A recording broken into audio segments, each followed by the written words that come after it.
หันหน้าตาจำกลางเรียบนางหัดวางเนียนอยู่มือมาโน่นเนียนอยู่มือมา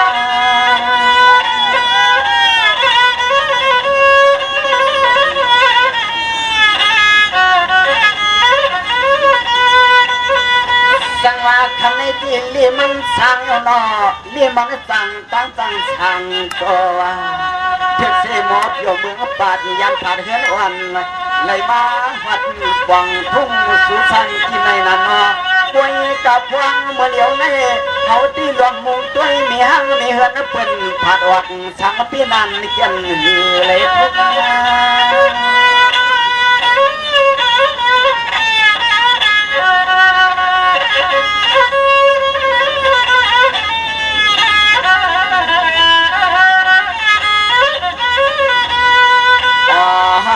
หญิงน้องเขาลุก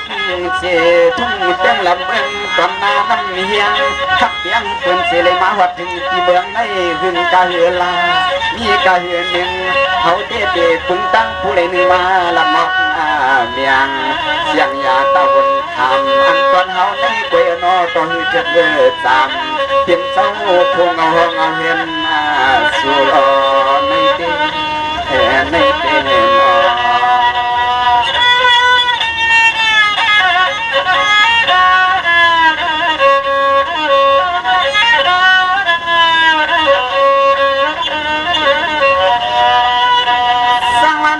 เป็นว่าอันเดียวนางยิงขึ้นไปเมืองไก่นอเมื่อพองยันไปที่นอผู้ตะกาวเสียงนัดเสียงไอเสียงโคปมอจิตกันในเต้กันในที่หืออันตะนาหันนาถึงญาติมันที่นอมีดวงใจเปิดตามดิกกี้ตัวใช่สุเรศพอเลเปลี่ยนห้างเรื่องห้างลังเสาทางเมืองสู่ทุกเสียงนอ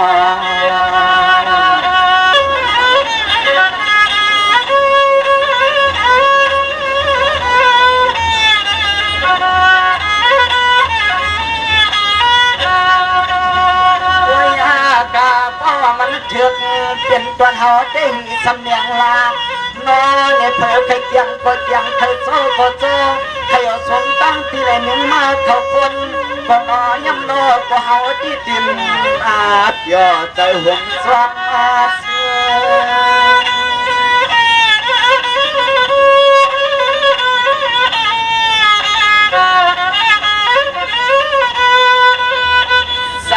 เนคำในป้อนคำอ่อนน้องอยู่ทุ่งที่ในเขาได้ไปเลยมีเสียเจ็บจำนำตูก็อยู่ห้องปองฮักต่อตัวสั้นนั่นอ้อเมื่อไรคำน้องเขาได้อยู่อยากในเจ้นอตาจนปีวันสั่งสู่ในขึ้นเมื่อ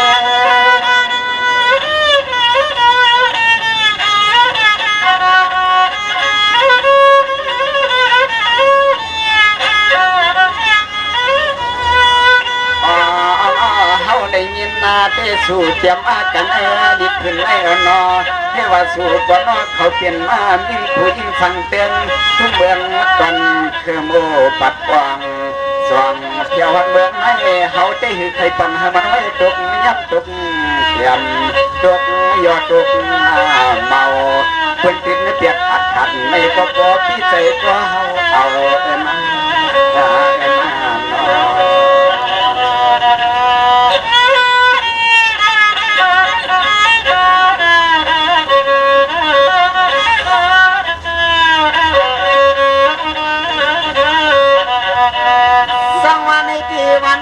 ก็พอได้มีเศษพอดี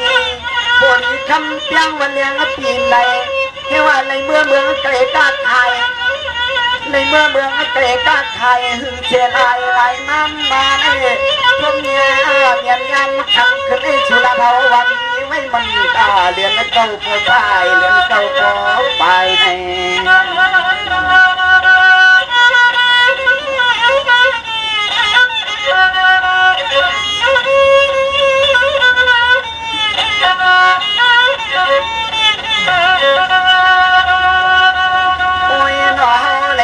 สัปดาห์ที่ตายก็หือใส่ยังอะไรเมื่อผมปวงแถมตั้งให้หลังห้าที่เวลาก็มือกาไข่ทุ่งเมืองเปิ่นเสียวหือปัดโ วางในเลนั้นมาในเลนั้นมา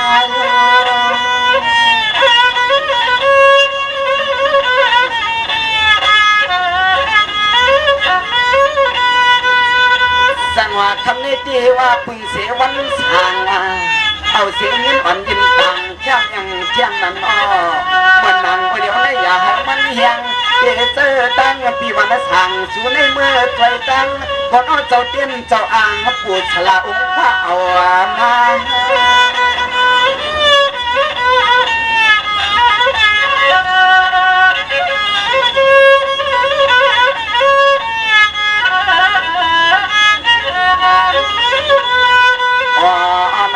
ที่ปึงตั้งแข่งมันเจ้าเตี้ยนเจ้าอ่างก็น้องเจ้าหมอไตล้อน้ำเตี้ยนน้ำอ่างก็น้อจุกฟังอัดจุนเบากัดขาวอย่าอยู่จะลงผู้ฉลาไปว่าห้ามย่อใจสั่งนอตามือเข้ามือต่างอยู่ว่าไหน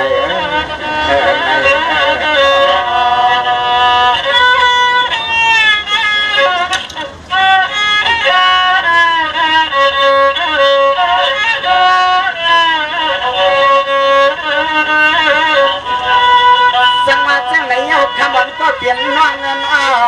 เมียวในที่เพื่อนอันยอเขาเปลี่ยนโมนินวันให้จะเปลี่ยนขับมาผู้ตะกายาอยากตีไว้จะเดือปี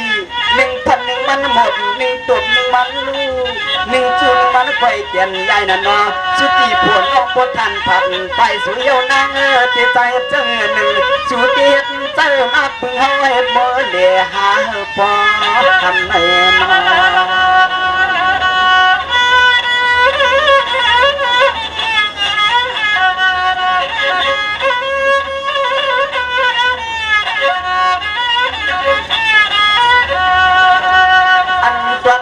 บอกคำห้างเตือนเนื้อปนยันเตียเดือปีอันปนเฮาปนหูตะตาพอทำตะลึงเอาเก้ากูรู้ไม่สร้างขังควังมุงมองชื่อพอห้ามเย้าเบี้ยวกำป่าสันวันตุ้งเบี้ยวกำป่าสันวันตุ้งลู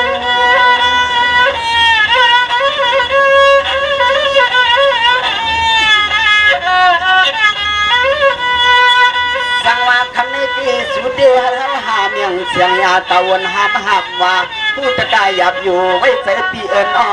เมื่อนังทำเล็กขึ้นในสังเจอเมื่อนังกวนกากาตั้งปีสียานสาวเมืองคนไหนที่วันอาโกวันสั่งสู่ในพอเลียอลางสุ่ม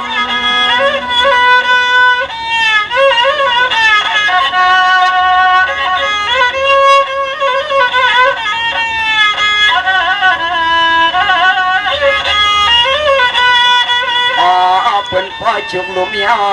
อเป็นพ่อชุมลุมยอจังว่าเปลี่ยนกันสู่ในหนาวที่หูใจทันพ่อสำลีลูกจอมกุตาเสวาเรียกตาอันเดน้อห่างนี้บอกปันให้น้อลูกใจเป็นขึ้นขัดสังที่มาบุกสุดหน้าปานน้อลูกใจเป็นขึ้นขัดสังที่มาสั่งตั้งนาทำได้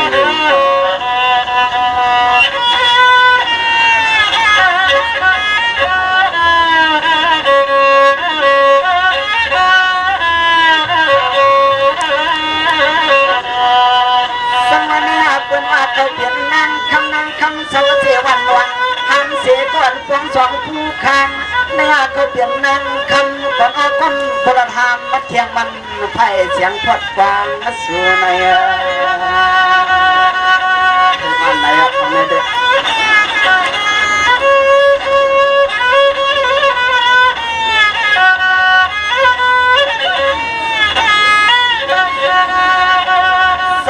คำเด็กขึ้นในโปเปลี่ยนนิ้วคำในโปเอาเทียงเสียงในเมื่อพอดจังก็ในหนึ่งเอ็ดลูลวงก็นอสู่เลยเฮาในไงยังเสาเลยหูบาโปมันเถิดตังขึ้นกันเบื้องควนตะกินกันเมืองควน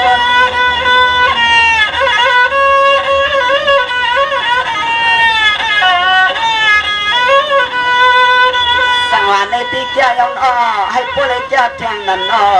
ยังเหือกว่า เจ้าน้องตาฮักน้องเกิดเอามาใส่เอาเรื่องสะเทเข้าก่อนน้องทำขึ้นไว้กะห้องความรักเหนือกว่าเจอพี่เจอน้องตั้งเสียงน้ออย่าว่าหลังน้องวันเขาละกำว่าเหมือนมุกแพ้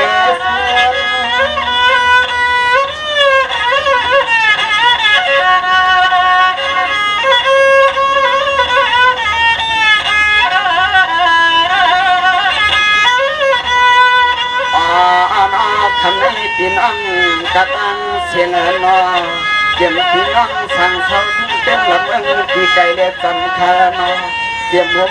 พี่น้องสั่งเรื่องพี่จำเล็กไก่กะตั้งเสียงจะเลยปิดไปวันไม่เก็บไว้เกี่ยลำใจยำตุ้งเมืองเจ้าลับมาสิ่งตามเอาหยันจอมเจอดันขาววันยิบหนึ่งโลเป็นสู่ลูกน้อยพ่อเลยตันข้างเตียนน้ำใหม่เฮินอันใหม่ใจสู้ก็ฮับโตทางตันเปลี่ยน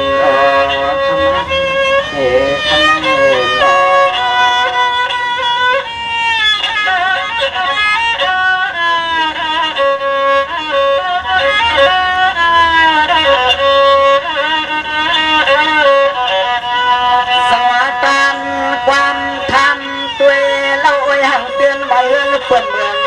ไก่เมื่อยามไหนคิดว่าไปต่อ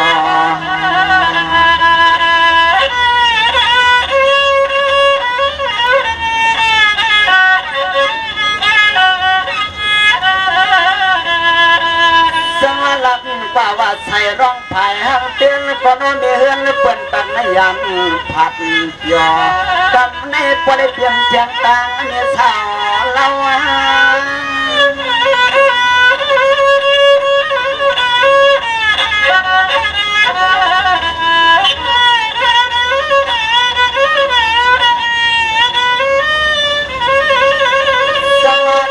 สอนตั้งเดชเธอมาเปลี่ยนเช็ดดำไทยตั้งเฮานอนเราเดินเมียนเปิ้นยันทักน้านับปอยอมอยู่ยังนอลัดว่าเพียงในก่อนตอนเฮาเตนอกระอกใจอ่อนเจียงไว้กันปุกไปในเฮาก็ดีแค่วันย้อนอันปุกไปในเฮาก็ดีติดหน้า